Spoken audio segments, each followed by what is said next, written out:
morning. Happy Tuesday. Welcome to Connection, coming to you from Spirit and Truth Sanctuary. Let's begin with our morning blessing. Spirit of Truth, we give thanks today for our connection in this time of togetherness, for our sameness as well as our contrast, and for the light we reflect to one another and see in one another.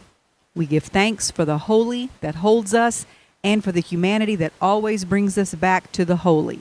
We ask that our happiness, our peace, and our joy now be woven into the fabric of the world around us, and that it serve as nourishment to feed the heart of the collective. In the name and nature of the Christ, amen, and so it is. Okay, so before we get to our quotes for the day, I want to share something with you, and it's about how my process works, how I decide what to talk about on Tuesdays, how I put together my teachings. Usually an idea will start forming in my head and in my heart at some point in the week, and I'll just start tucking little pieces of information away. A lot of times I'll jot things down on paper or in the notes section of my phone, and then on Monday morning I actually sit down and start putting the pieces together. But some weeks I wake up on Monday morning and there's nothing or nothing specific, and I have to start digging around a little bit.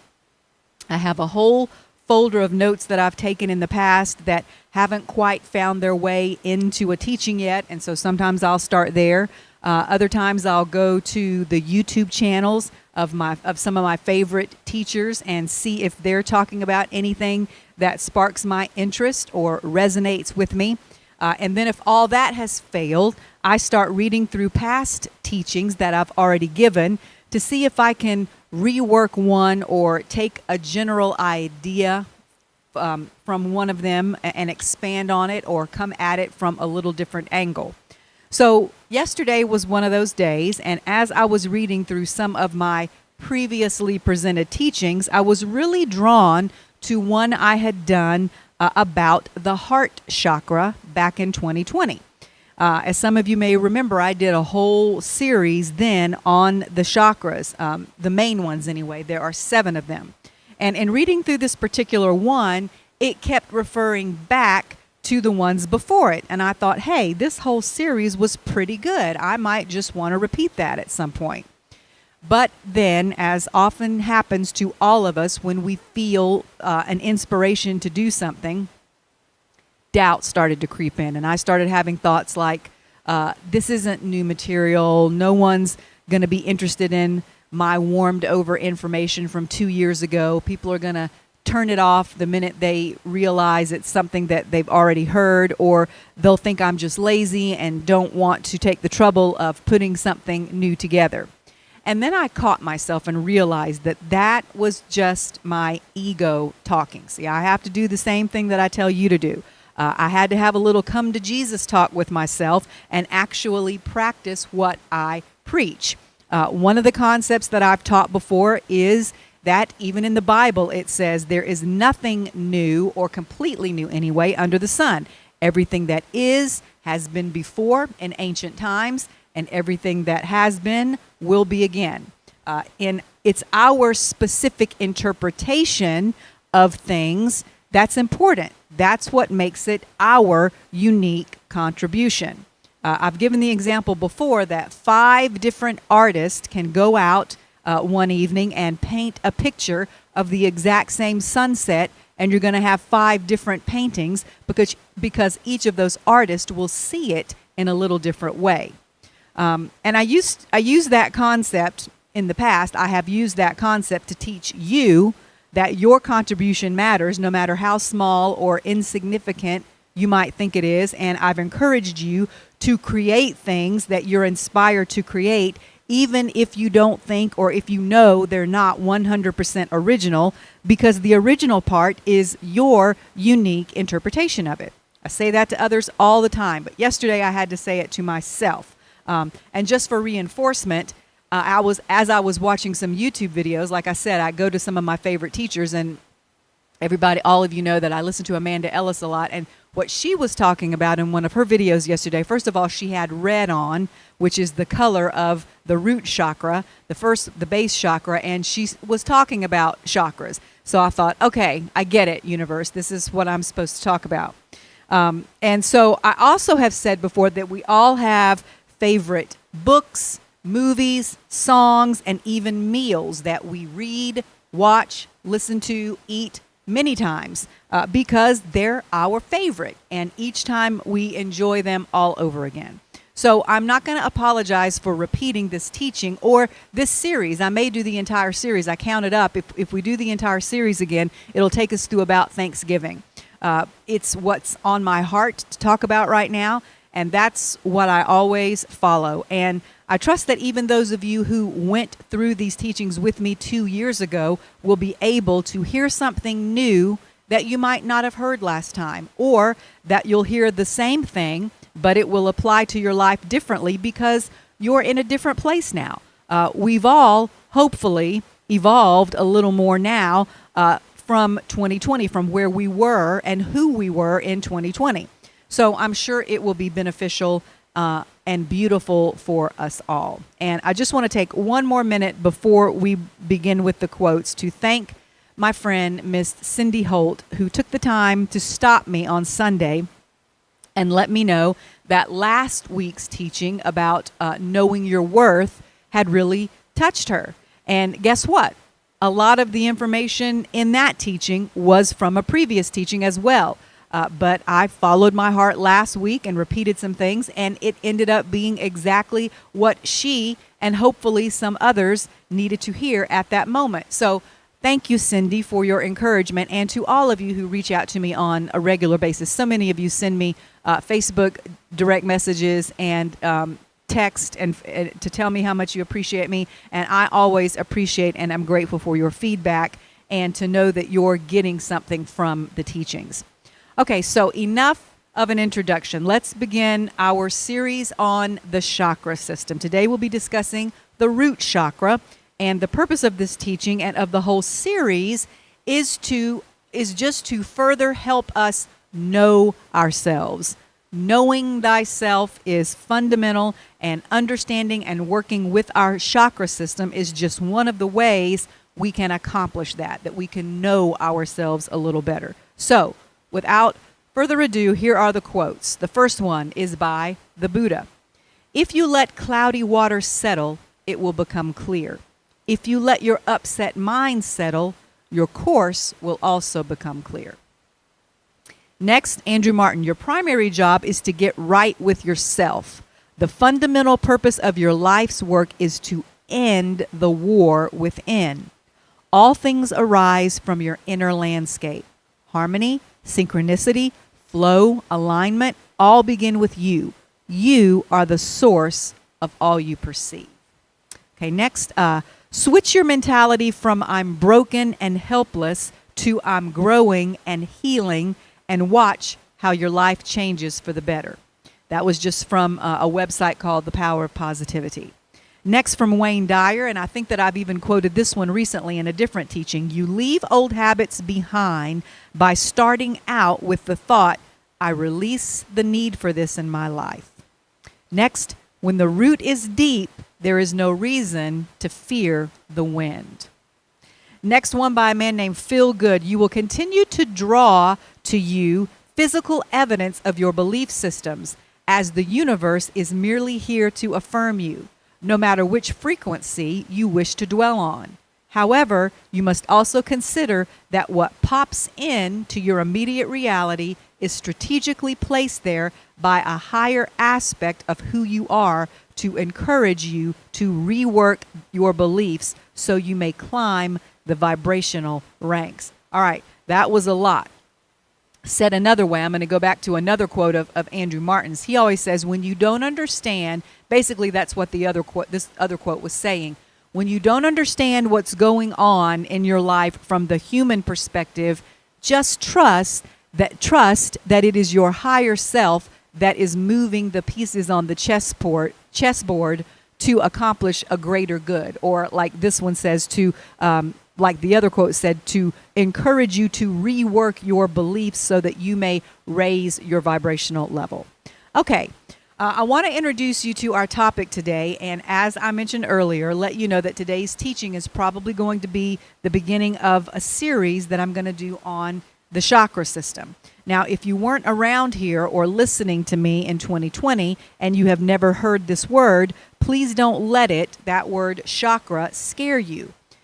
Just like we've talked about before, the fact that astrology isn't evil or scary, neither is the concept of chakras. It's basically just a way to describe and explain a system in your body that also has a spiritual component. And that system is your energy system. And as we know, everything, including us, including our very bodies, is energy. The chakra system is defined as spinning wheels of energy and light frequency that have the loving responsibility of taking in, incorporating, and emanating energy to keep us functioning at an optimal level. I love that definition. So there are lots of systems within our physical body that we're not afraid of or that don't seem to frighten us. There's our cardiovascular system, our endocrine system, our nervous system, our digestive system, and many more that we talk about all the time, no problem. But because our chakra system isn't visible, because it's not comprised of actual physical organs like our heart or blood vessels or intestines or nerves, like some of the other systems, we tend to give it less emphasis, or we find its existence harder to conceive of or perceive of in our minds because we can't touch, taste, hear, see it, and because that it's not something that can be surgically removed. But that's just our humanity, our mind kicking in. Our spirit knows that there are definitely parts of us that exist that are invisible. Case in point, our spirit itself. We can't physically see our spirit or our soul. If a surgeon were to open up our body, there's nothing we could point to that we would call our soul, yet we know it's real and we believe that it exists. So don't let an unfamiliar word throw you off. Chakra is just a Sanskrit word used to describe various energy centers in the body and the electromagnetic field that surrounds them. And we've talked about electromagnetic fields many times before as well, specifically the one around your heart and the one around your brain.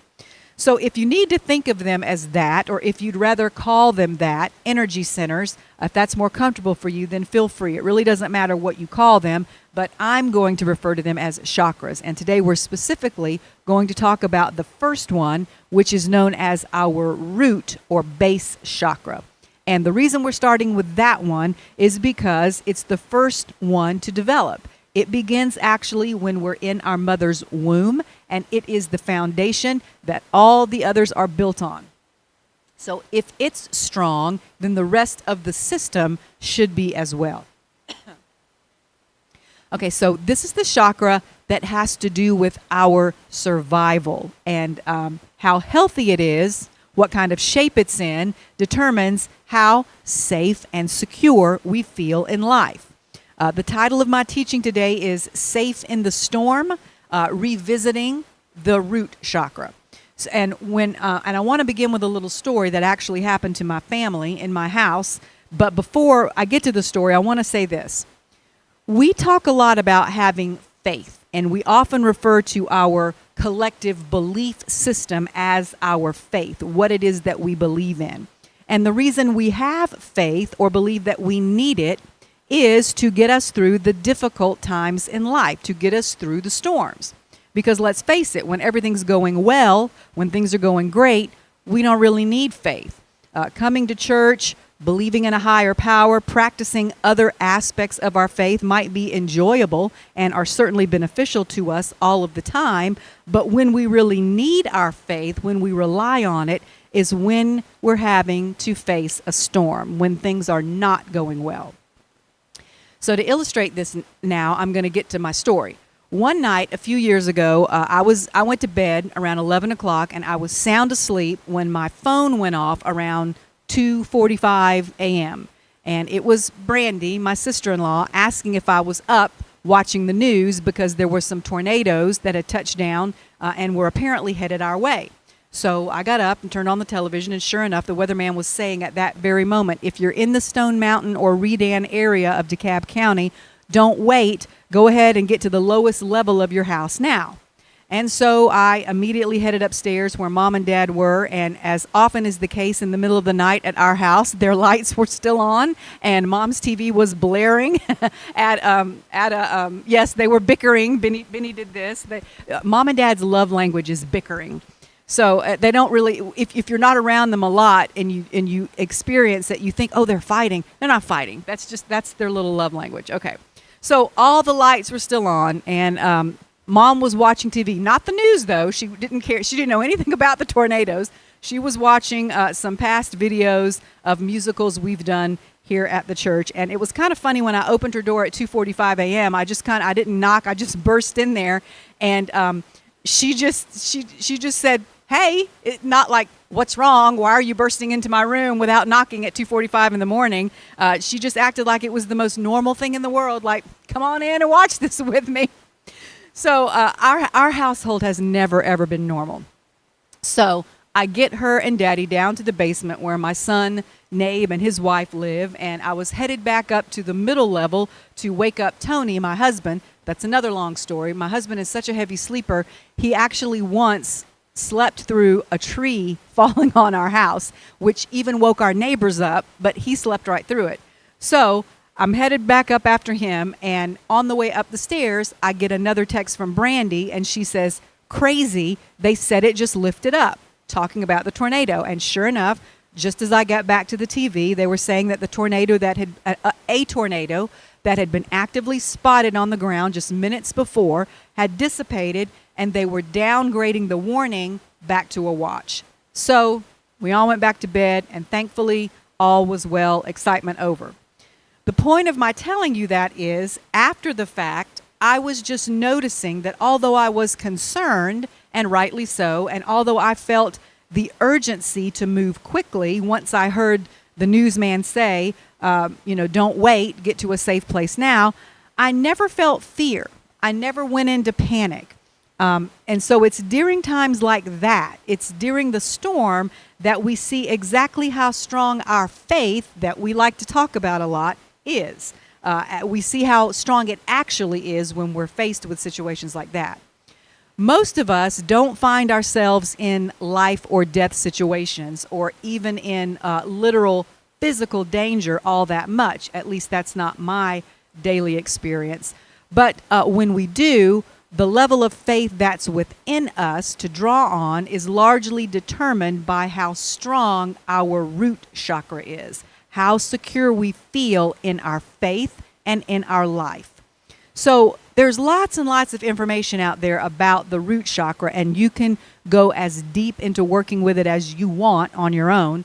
The information I want to give you today will be very introductory, but the main point I want to make is how strong your faith is in the midst of a storm, whether it's a literal storm like my family and I experienced, or a larger, longer lasting, less immediate in nature storm, such as what we've all been experiencing over the past few years throughout the entire world, where we're worried about these major shifts and changes and what the future will bring. How strong your faith is during those storms is determined by this energy field that you have that begins at the very root of your being. And the way that you make that chakra stronger is just like a lot of other things in life, through the decisions you make. Let me read you one last thing about the root chakra, and then we'll move on to a story about a man whose decisions definitely determined how strong his roots and his faith were. The root chakra is related to survival and security and is the closest to the earth, resting at the base of the spine. The color associated with it is red. It is naturally associated with the element of earth, and bodily exercise helps to keep this chakra healthy.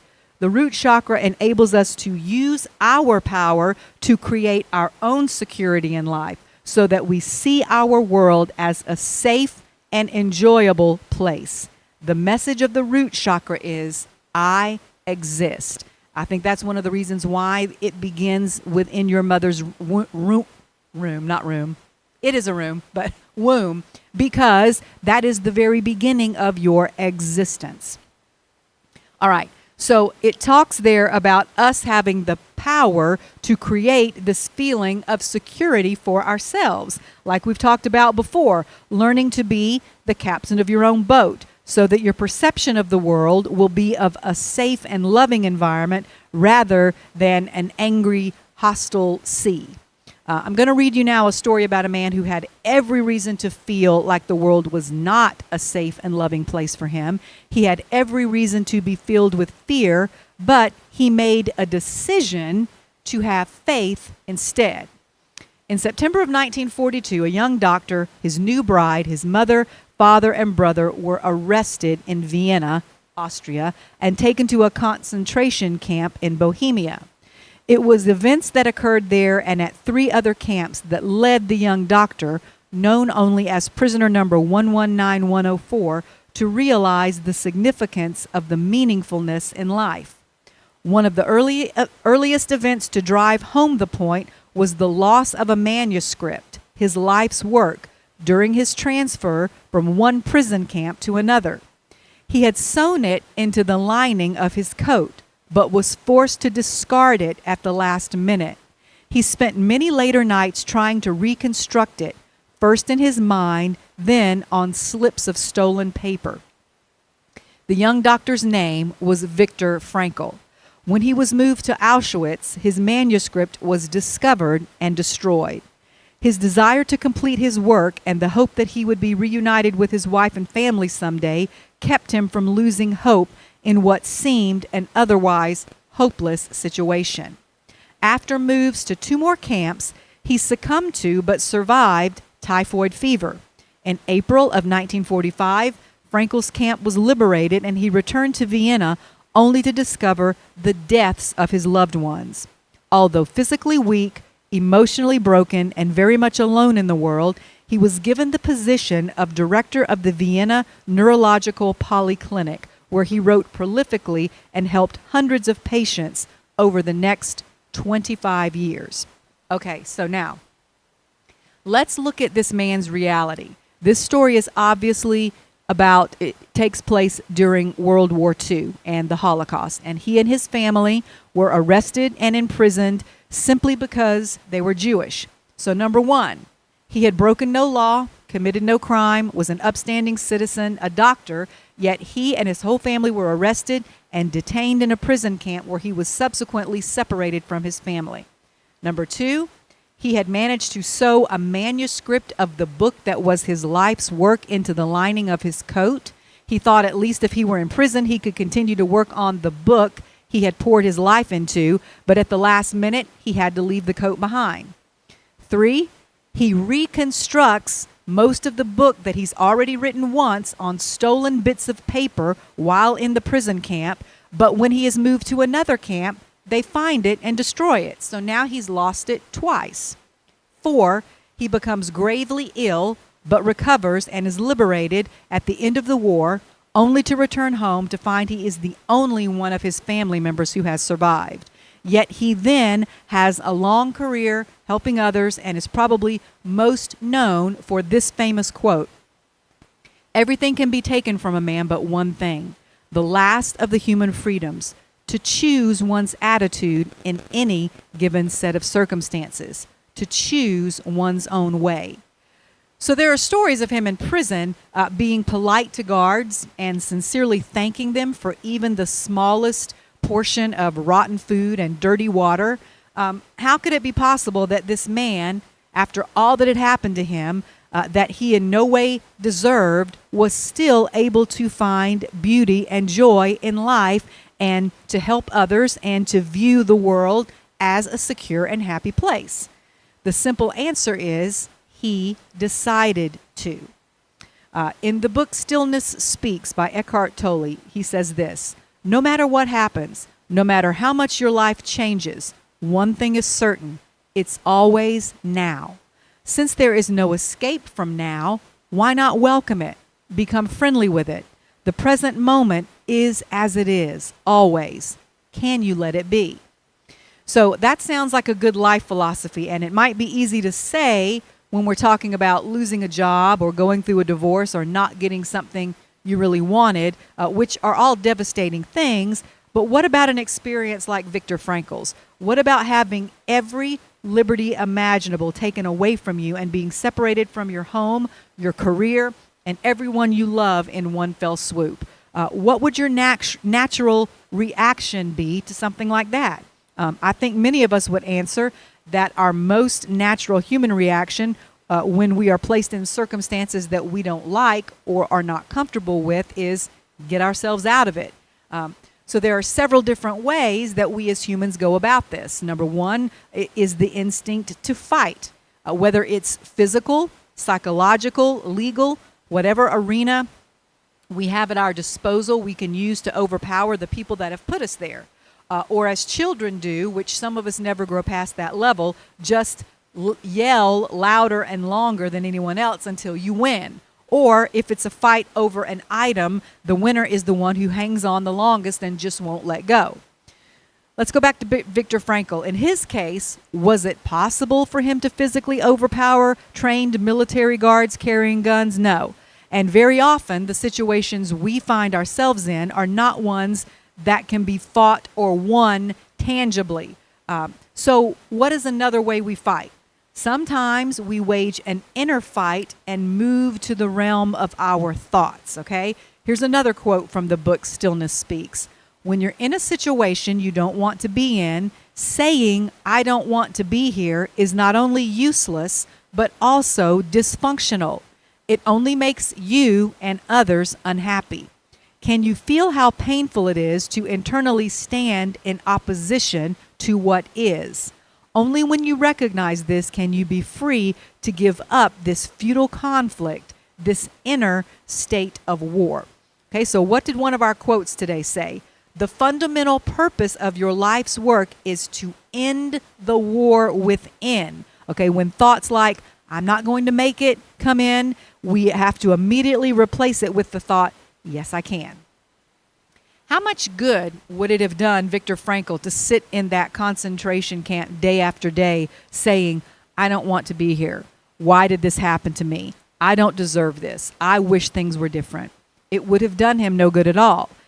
Him feeling those things and thinking those thoughts would not have changed his circumstance in the least, nor will it change whatever situation we find ourselves in. Yet, we find ourselves doing this all the time. And we can never be free of it until we realize what's keeping the situation the same is and in place is our fighting it. What we resist persists. Nothing ever goes away until it teaches us what we need to learn. So, Christians often affirm the fact that God is in control not only of the universe but of their lives as well. So the accepted Christian answer to the issue of control is, I just put it in God's hands. But when we say that, do we really mean it? If we as spiritual people say we put it in God's hands, exactly how is it that we do this? Well, usually when a person who considers themselves spiritual finds themselves in circumstances beyond their control, what is the first thing they do? They pray. But what is our definition of prayer? This might sound surprising to you, but as prayer as most Christians would define it, is the ultimate attempt to control things yourselves and not let God be in control. Let me repeat that so it'll sink in.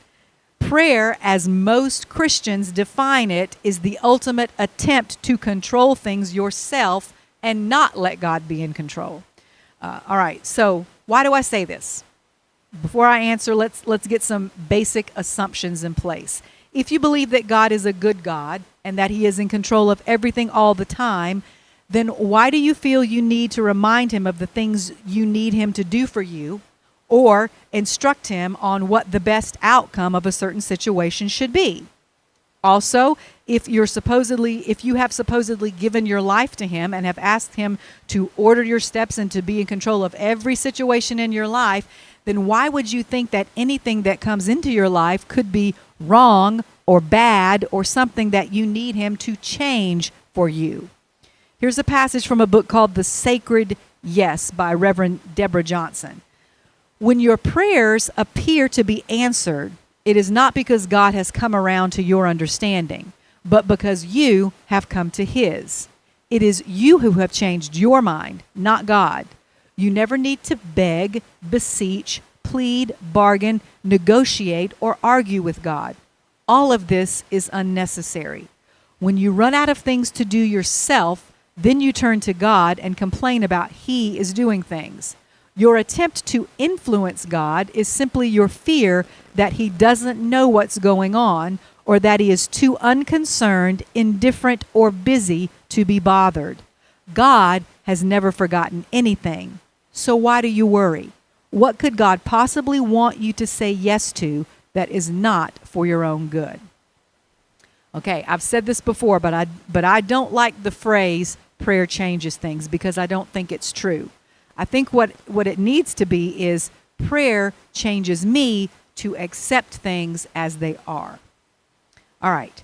The only thing that is totally in your control all of the time is your attitude and how you decide to perceive things. Remember Viktor Frankl's quote, "Everything can be taken from a man but one thing, the last of the human freedoms, to choose one's attitude in any given set of circumstances, to choose one's own way." Let's go back again to the first quote from Stillness Speaks. No matter what happens, no matter how much your life changes, one thing is certain. It's always now. Since there is no escape from now, why not welcome it? Become friendly with it. The present moment is as it is, always. Can you let it be? So what's the point? The point is there's always going to be circumstances beyond our control from which we cannot easily escape. And so we must find a way to deal with them. Are we going to rely on fighting, resisting, or even praying, all of which may or may not be effective? And I'm putting an asterisk by the statement that praying is not effective if we're just begging God to change something or instructing him on how we want it done. Or do we regain control of our situation through losing control or giving up our control? Now that sounds like a paradox. And newsflash, the teachings of Jesus, especially about the kingdom, are full of paradoxes. The first shall be last. He who loses his life for my sake shall find it. Give all you have to the poor to find an abundant life. And this is another one.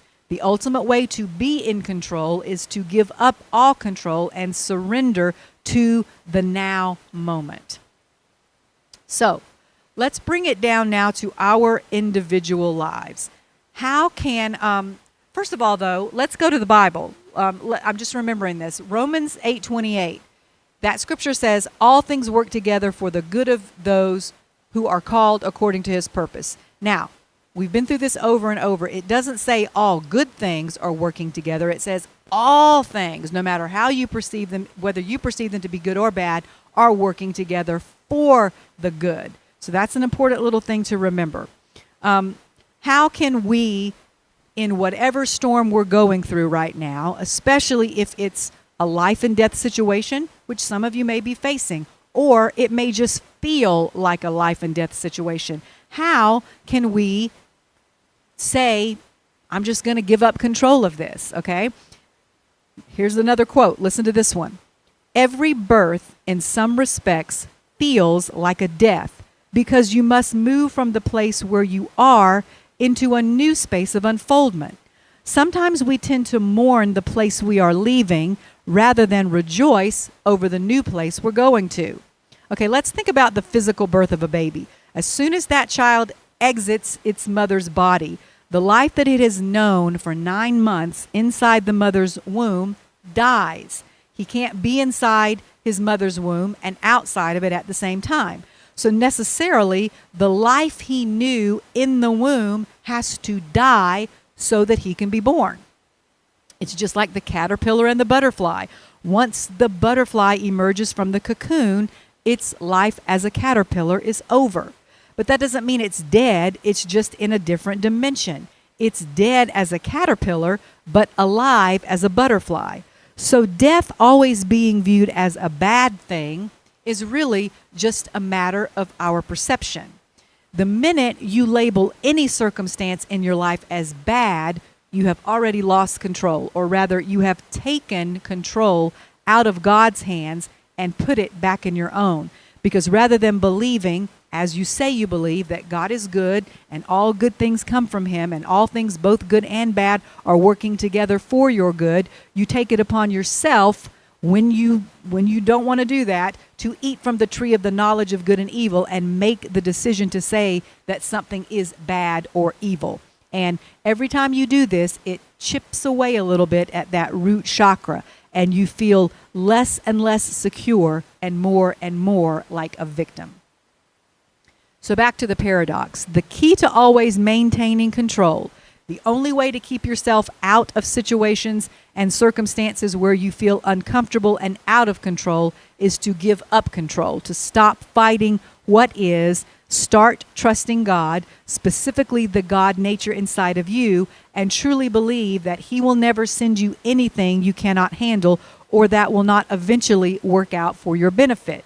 Okay, remember another of our quotes today that said we've got to trust that anything that seems to just pop into your reality is coming from a higher aspect of who you are and is being strategically placed so that you may use it to raise your vibration. All right, in the middle of the storm, you decide how much suffering you will go through before you surrender and just say yes to the present moment. You can say yes at the end, in the middle, or at the beginning. And the closer to the beginning you decide to say yes, the more quickly what you perceive as suffering will end. The greatest example of letting go and saying yes in order to regain control is what Jesus did on the cross. Like Viktor Frankl, Jesus had done nothing to deserve the circumstances he found himself in as he hung on the cross.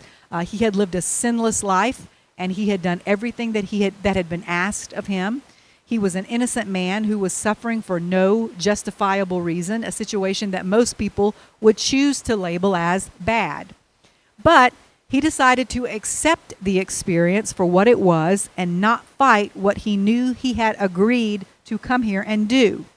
The moment he willingly uttered the words, "Not my will, but thy will be done," and as we've said before, that wasn't him talking to a God outside of himself, but rather a conversation between his own higher and lower natures, between his divine self and his human self. The minute he said yes to his higher Christ self, the cross was transformed from an instrument of torture into a sacred symbol of eternal sacrifice and ultimate divinity. Because he chose to be powerless, he was given all power and all authority forever. True freedom and ultimate control is living, I've heard this before, in such a way as if you had completely chosen whatever you are feeling or experiencing in every moment. That's when you know your root chakra, the foundation of your faith, is strong. When you decide that no matter what, you know your own Christ nature's got your back, and that you are always safe and secure, even in death. That's when you can weather any storm. I want to end today by reading a piece called A Message from the Universe. And the way these things are set up, it is as if it is the universe or God speaking to you. I think it's a very timely message for right now. It says, and this is the universe speaking, supposedly, I can imagine that from your perspective, it must seem like some truly awful things are happening in the realm of time and space. So if you wouldn't mind, I'd like to weigh in. You live in a world of illusions, a world that springs from a much deeper and far greater reality. And while at times the illusions are indeed ugly, with your physical senses, you see only the tip of the iceberg. If you could see the whole, you discover that the unpleasantness was only the tiniest piece of a most spectacular puzzle that was created with order, intelligence, and absolute love. you'd see that that contrary to appearance, in the grand scheme of things, nothing is ever lost, no one becomes less, and setbacks are always temporary.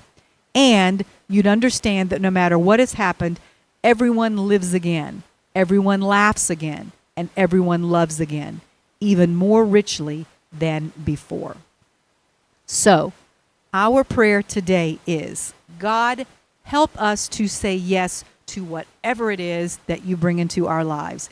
Help us to stop resisting and surrender to whatever is. For we know that you order our steps because we have asked you to. Help us to maintain the ultimate freedom of choosing to respond in love rather than reacting in fear or anger. And as we so often pray in this house, Spirit of Truth, carry us where you will, bring to us what you will, take from us what you will, and awaken in us what you will. For we are truly surrendered to you. So, that is a good prayer to have in our hearts all week long. I will leave you with one more little statement. It's a mantra of sorts for you to practice this week that will help you strengthen your root chakra. Whenever you feel fear or uncertainty or the urge to fight to control a situation creeping in, say this: I am grounded, I am safe, I am divinely protected at all times. I'll say that one more time. I am grounded, I am safe, and I am divinely protected at all times. Amen. Thank you so much for joining me today. Join us tomorrow night at 6:30 for our continuing series, Eckhart Tolle's A New Earth, and we will also see you either virtually or in person on Sunday. Goodbye. Have a great week. Be at peace. I love you.